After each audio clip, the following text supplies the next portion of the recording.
Hey, this is Thomas Moretti from CoolCleveland.com, and we're here today on Skype with Dominick Farinacci, originally from Cleveland, and Loren Schoenberg, Executive Director of the National Jazz Museum in Harlem. Welcome, you guys. Thank you so much for taking time to talk with us. Oh, thanks, Thomas. Appreciate it. Good to be here. You know, it's exciting to be with you guys on Skype. This is a great program you get going. Dominick, congratulations, first of all, on your fabulous career. You've been doing so well, and you're making us so proud here in Cleveland. Long line of great jazz players come out of Cleveland, and you're one of the young ones coming up now. Congratulations on your solo disc and everything going so well for you. And thanks for coming back, because you were here last year doing this similar concert. It's a benefit for Tri-C. It'll take place June 26th at the Hanna Theatre. And talk about this. You're going to bring your band from New York? Yes, bringing some wonderful young musicians. Wonderful pianist, Aaron Diehl, who's originally from Columbus, and bass player is Yasushi Nakamura, and the drummer is Lawrence Leathers, and a wonderful vocalist, Charenee Wade. So we're all around the same age, and you know, as you mentioned, last year we did a concert for the Jazz Studies program, and we brought in the Tri-C Jazz Fest High School All-Star Band as well as the Monterey Jazz Fest High School All-Star Band. It was a phenomenal concert, and there's so many wonderful young musicians. So we'd like to bring in musicians in my generation to come in to work with the students in the Jazz Studies program and students in the community as well.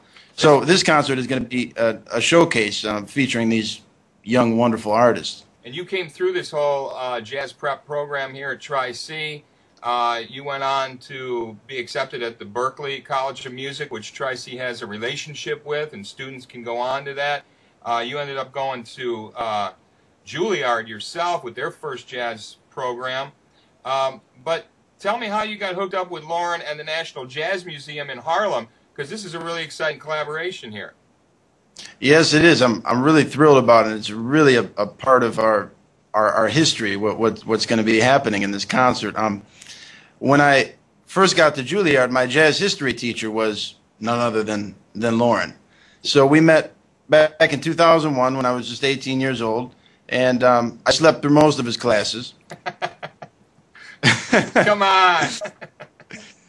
And after Juilliard, maybe I think a couple years after, then we reconnected and got to know each other quite well. And he invited me up to the Jazz Museum here, and it's so intriguing to see the development of this wonderful place, which we'll talk about in a little while. And through the years, we just cultivated such a beautiful relationship, both personally and professionally. And he's one of the most brilliant individuals that I know, and he's been such a wonderful mentor and a real inspiration to me over the years. So I'm so glad to finally bring him to Cleveland, especially presenting this historic Savory collection.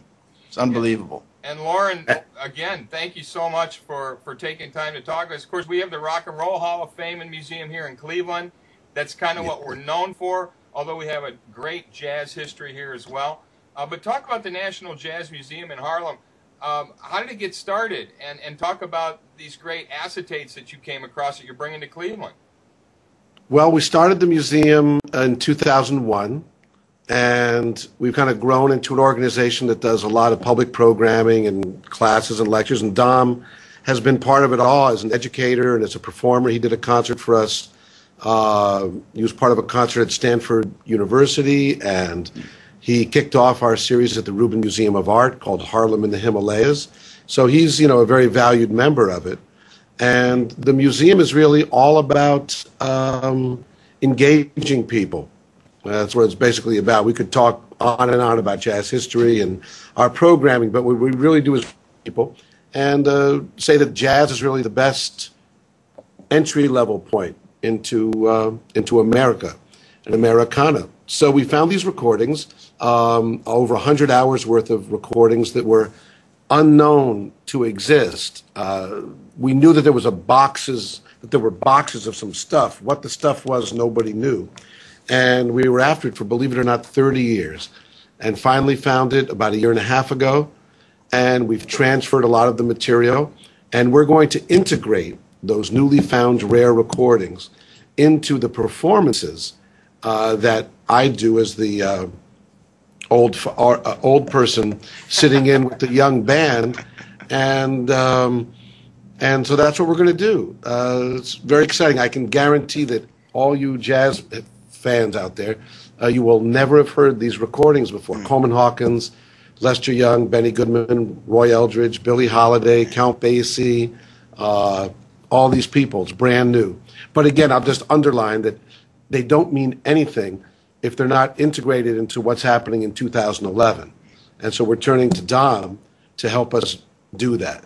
Well, that's what's interesting about jazz. As you say, it's a truly American art form, and people all around the world recognize it as such, and probably more so outside the United States than inside, actually, because it's always been well respected in Europe and the Far East. But there's a real history, isn't there, Dominic? I mean, the young students, they study, and because of recordings, because it came up sort of at the same time that recorded music came up, you've got the great ones, the great jazz players to look back to and listen to and draw inspiration from. You must have had some recordings that you were especially fond of as a youngster when you got started. What, the age of like 8 years old or something? You couldn't play the drums, so you got started with trumpet, and you did pretty well for yourself. Yes, at 11 years old in 6th grade, I wanted to play drums, but didn't have any experience playing, and since everyone wanted to be a drummer, my band director said, well, we need some trumpet players, so you're interested in playing that. So I ended up playing trumpet just by default. My private lesson teacher gave me a recording of Louis Armstrong. And before that, I didn't listen to jazz at all. In fact, I was listening to Vanilla Ice, which, Ice Ice Baby, that was the hit song and all kinds of stuff. So it was a natural progression to jazz, right? No, it just came out of nowhere, and I heard Louis Armstrong play, and not knowing anything about the music, I just said, man, I want to play like this man. I want to be like him. That's and right. That was my entry point into a wonderful world of jazz from the old guys from they were young then, but from the 30s and 40s and 50s and 60s and up until now. I mean, generation after generation, there's so many wonderful jazz musicians that have had a tremendous influence on my music. And you found a great mentor in Wynton Marsalis, who sort of started encouraging your career and leading you along your way. Talk about this announcement that you're going to make at the concert for this new young visiting artist program at Tri-C that you're going to be kicking off. Mm-hmm. Well, it's certainly a work in progress, and we've been putting all these ideas together for about a year. And the basic concept is that we're engaging young artists in my generation to come to Cleveland throughout the school year to work with the kids in the jazz studies program, high school students in the arts prep program, and students all around the community and around the region, even students who aren't musicians. So, we're doing this through, different interdisciplinary studies we have in mind. And, the key is it's all about youth, young people mentoring young people. And we'd like to have these artists come in 8 or 9 times throughout the year, so it's not just a one-off. So the kids can develop a real profound and important relationship with these artists in my generation. And we have all these ideas about setting up these social networking outlets so the kids could keep in touch with the visiting artists. So artists in my generation will play almost like a role model figure, and all the artists we're bringing in are world-class artists, not just wonderful musicians, but very well-spoken, intelligent individuals.